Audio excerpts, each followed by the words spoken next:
دنیا جس کی طرف آج متوجہ ہے وہ ترکی اور سیریا وغیرہ کے ملک شام کے زلزلے بہت بڑی تباہیاں لا چکے ہیں۔ وہ زلزلے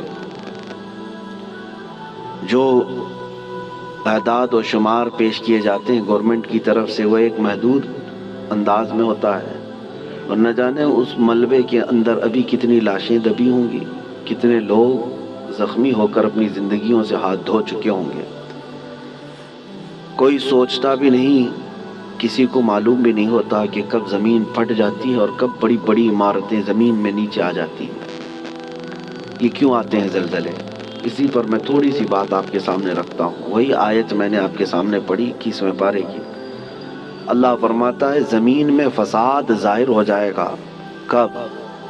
بما کسبت اید الناس، لوگوں کے ہاتھوں کی کمائی کی وجہ سے۔ اور کیوں زلزلے دیتا ہے رب تعالیٰ؟ لیذیقہم بعض الذی عملوا، اللہ فرماتا تاکہ وہ جو کچھ کر چکے ان کو کچھ چکھا دوں۔ اللہ تعالیٰ فرماتا لیذیقہم، تاکہ ان کو چکھایا جائے جو کچھ بھی وہ کر رہے تھے۔ محدثین بھی اسی بات پر اتفاق کرتے ہیں۔ میرے آقا صلی اللہ تعالیٰ علیہ وسلم نے بھی ارشاد فرمایا زمین میں زلزلوں کا آنا، طوفان کا آنا، سیلاب کا آنا، یہ اللہ کے عذاب کی نشانیاں ہیں۔ اللہ تبارک و تعالیٰ کے بڑے عذابات میں سے ایک آیت تو آپ مشہور سنتے ہوں گے، اذا زلزلت الارض زلزالہا، پوری سورہ ہے زلزال۔ زلزلہ کس کو کہتے ہیں؟ جھٹکے۔ آپ کی نظر میں تو صرف ارتھ کوئک ہے، اور سائنٹیفک اعتبار سے اس کو کہا جاتا ہے زمین کی نیچے کی تہیں جو ہیں، پرت، پلیٹس، جب یہ آپس میں ہل جاتی ہیں تو زمین پھٹ جاتی ہے۔ اندر لاوا ہوتا ہے زمین کے اندر، وہ ابل رہا ہوتا ہے، اور یہ پلیٹ جو ہے ڈس بیلنس ہوتی ہیں تو زمین کے اندر دراڑ آ جاتی ہے۔ سائنٹیفک اعتبار سے ان کی تحقیقات ہیں۔ ہزار سائنس جو ہے ترقی کر چکا ہو، لیکن یہ بھوکمپ، ارتھ کوئک، ان سب کے آنے سے پہلے وہ کبھی خبر نہیں دے پاتے۔ ہو جانے کے بعد وہ بتاتے ہیں کہ کتنے مقدار کا زلزلہ تھا، کتنا تیز جھٹکا تھا، اس کو ناپ کر کے تو بتا دیا جاتا ہے، لیکن جو ہلاکتیں ہیں اس کو بچا نہیں پاتے، نہ ہی سونامی کو نہ ہی زلزلوں کو۔ قرآن میں جس زلزلے کا ذکر ہے اذا زلزلت الارض زلزالہا، یہ آیت سن کر کے ہمارے امام اعظم ابو حنیفہ رحمۃ اللہ علیہ مغرب کی نماز سے لے کر کے جو روتے رہے تو رات گزر چکی تھی، پوری رات ان کی داڑھی سے آنسوؤں کے قطرے ٹپکتے تھے، مصلی بھیگ جاتا تھا اس ایک آیت کو سننے کے بعد کہ اللہ کیا فرماتا ہے اس میں، جب زمین ہلا دی جائے گی، اذا زلزلت الارض زلزالہا واخرجت الارض اثقالہا، اور زمین اپنے اندر بوجھل چیزوں کو باہر نکال دے گی، سب نکل جائے گا۔ لیکن اس آیت میں جو زلزلے کا ذکر ہے وہ سب سے لاسٹ، فائنل اور بڑا زلزلہ ہے جو قیامت کے قریب ہوگا۔ اس وقت پوری دنیا کی زمین ہلا دی جائے گی، وہ ایک علاقے کی نہیں ہے، ایک ملک کی یا ایک خطے کی نہیں۔ اس سے پہلے مفسرین فرماتے ہیں کہ قیامت آنے سے پہلے بہت زلزلے آئیں گے۔ اب حدیث رسول میں آپ کو سناتا ہوں، امام بخاری رضی اللہ تعالیٰ عنہ نے اس حدیث کو اپنی بخاری شریف میں نقل فرمایا۔ اللہ کے حبیب صلی اللہ تعالیٰ علیہ وسلم نے ارشاد فرمایا جب امانتیں ضائع ہونے لگ جائیں، زنا عام ہو جائے اور گانے بازی کی کثرت ہونے لگ جائے، حضور پاک صلی اللہ علیہ وسلم فرماتے ہیں زمین میں زلزلوں کی کثرت ہوگی، ہر جگہ زلزلے آنے شروع ہو جائیں گے اور قیامت قریب ہوگی، ایک زمانہ دوسرے زمانے سے نہایت قریب ہو جائے گا۔ اور حدیث پاک بخاری شریف کی حدیث ہے، میرے آقا فرماتے ہیں مال کی فراوانی اتنی ہوگی، مال اتنا ہوگا جیسے لگتا ہوگا کہ ہر جگہ سے ابل رہا ہے مال، ہر ایک کے پاس مال آئے گا، مال آئے گا، غریب کوئی نہیں رہتے۔ آج کے حالات میں بھی دیکھیں آپ، غربت و افلاس بہت کم ہو چکی ہے۔ آج کے زمانے کا غریب وہ ہے جو پچھلے زمانے کا امیر تھا۔ آج کا جو غریب ہے اس کو غریب کس کو کہتے ہیں؟ بھائی اس کے پاس کار نہیں ہے، اس کے پاس بائک نہیں ہے، غریب ہے، اس کو آج غریب سمجھا جاتا ہے۔ کھاتا پیتا ہے، پہنتا ہے، گھر بھی ہے، سب ہے۔ غربت اس طرح کی نہیں رہے گی، مال کی فراوانی ہوگی، یہاں تک کہ حضور پاک صلی اللہ علیہ وسلم فرماتے ہیں دریائے فرات سے سونے کا پہاڑ ظاہر ہوگا، اگر تم زندہ رہے تو اس میں سے ایک پائی بھی لینے کی کوشش مت کرنا، حضور نے فرمایا، اس لیے کہ اس کے حصول کے لیے لوگ ایسے لڑیں گے کہ 100 لوگ اگر اس مال کو سونے کو لینے جائیں گے 99 قتل ہو جائیں گے، ایک بچے گا، مر جائیں گے سب۔ اور اسی حدیث پاک میں جو میں نے کہا زلزلے والی، اسی میں اللہ کے حبیب صلی اللہ علیہ وسلم نے فرمایا حرج بڑھ جائے گا، حرج بڑھ جائے گا۔ تو صحابہ نے پوچھا کہ حرج کیا ہے میرے آقا؟ حضور پاک صلی اللہ علیہ وسلم فرماتے ہیں ایک دوسرے کا قتل کثرت سے ہوگا۔ تو اس زمانے میں ہم آ چکے میرے عزیزوں، زمینیں جب ہلا دی جاتی ہیں پڑوس کی، خوف سے ہمارا دل ہل جانا چاہیے۔ حضرت عمر ابن عبدالعزیز رضی اللہ تعالیٰ عنہ 5ویں خلیفہ راشد ہیں، ان کے زمانے میں کسی ملک میں زلزلہ آیا، زمین ہل گئی، تو وہاں کے جو گورنر تھے، وہاں کے جو ذمہ دار تھے، حاکم تھے، ان کے نام پر حضرت عمر ابن عبدالعزیز نے فوراً خط جاری کیا کہ جیسے ہی زلزلہ آیا، حالانکہ وہ زمانہ عمر ابن عبدالعزیز کا تھا، عدل و انصاف کا زمانہ، ان کے زمانے میں جس جگہ پر زلزلہ آیا تھا اس جگہ انہوں نے اتنا ٹائٹ کر دیا، کورونا میں جیسے کوارنٹائن وغیرہ کے معاملات تھے، ایسے حضرت عمر ابن عبدالعزیز نے سارے لوگوں کو ٹائٹ کر دیا، کہا اس پورے خطے کے لوگ کثرت سے استغفار کریں، سب استغفار میں مشغول ہو جائیں، کوئی ایک بندہ بھی نہ رہے۔ اور پھر وہاں کے حاکموں کو اور وہاں کے جو گورنر تھے ان کو خط لکھا کہ جتنا تمہارے پاس ہے سب کا سب صدقہ کر دو، خیرات کر دو، الصدقۃ تطفئ البلایا، میرے آقا صلی اللہ علیہ وسلم نے فرمایا صدقہ بلاؤں کو ٹال لیتا ہے، تمہارے پاس جو ہے وہ صدقہ کر دو، اس لیے کہ اللہ کا غضب تمہارے ہاں آیا ہے، اللہ کا عذاب تمہارے شہر میں آیا ہے، زلزلہ آیا ہے۔ تو سارے لوگوں پر آپ نے لازم کر دیا تھا کہ استغفار میں مشغول ہو جائیں اور صدقہ و خیرات کثرت سے کرنے لگ جائیں۔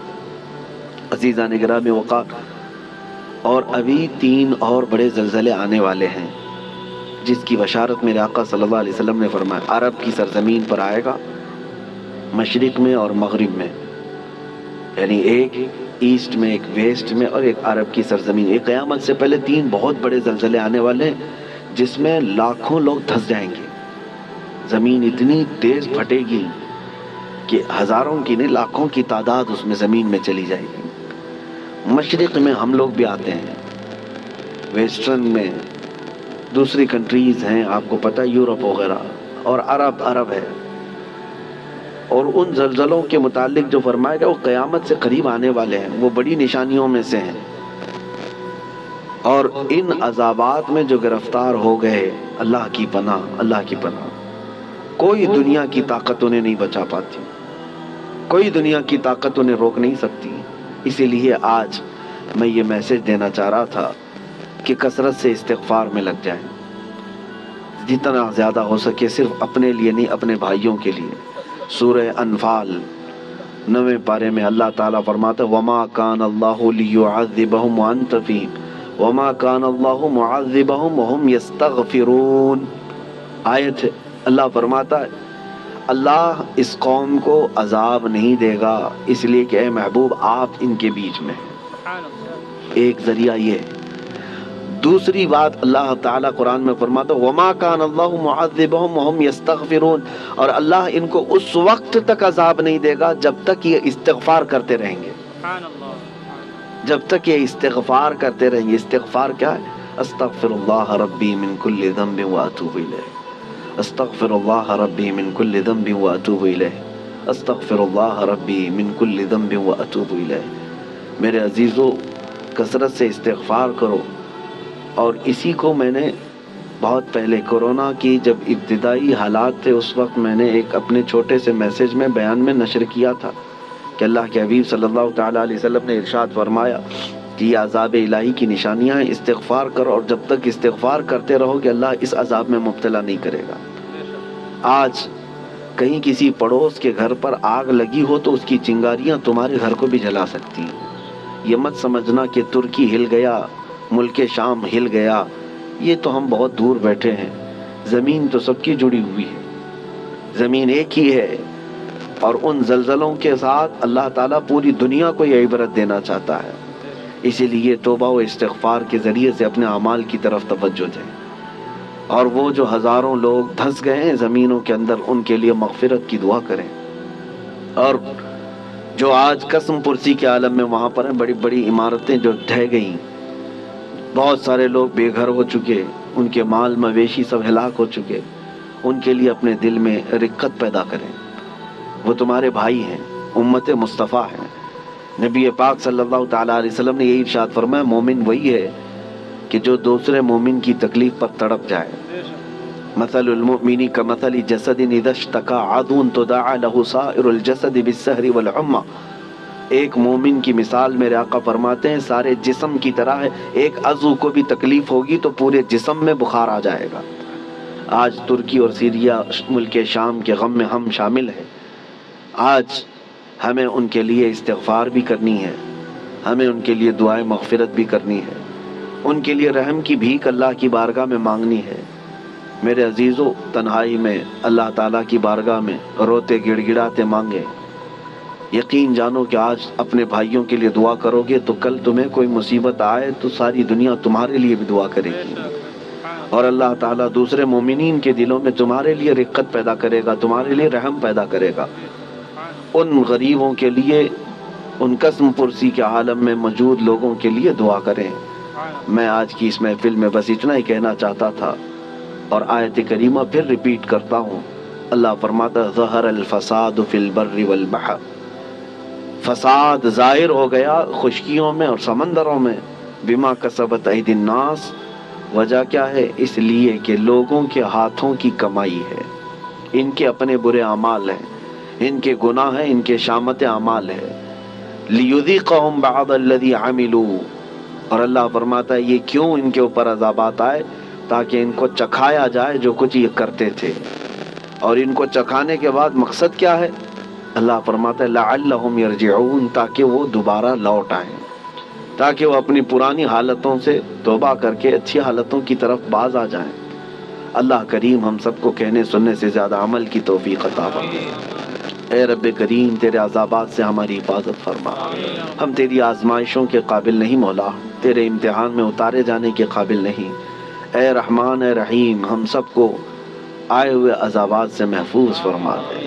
اے کریم خدا، تیرے رسول نے جو دعا کیا تھا تیرے دربار میں وہی دعا کرتا ہوں۔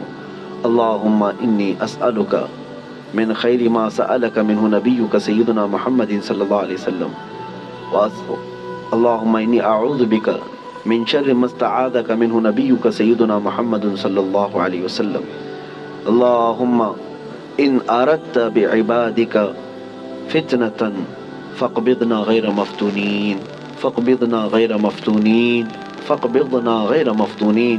اے اللہ اگر تو نے اپنے بندوں کے آزمائش کا ارادہ کر لیا ہے تو مولا ہمیں بغیر آزمائش کے اس دنیا سے اٹھا لے، ہمیں بغیر فتنوں میں مبتلا کیے تو اپنی بارگاہ میں بلا لے۔ اے اللہ ایمان کی سلامتی اور عزت کی سلامتی کے ساتھ دنیا سے ہمیں رخصتی عطا فرما۔ وصلی اللہ تعالی علی خیر خلق محمد وآلہ واصحابہ اجمعین برحمتک یا ارحم الراحمین۔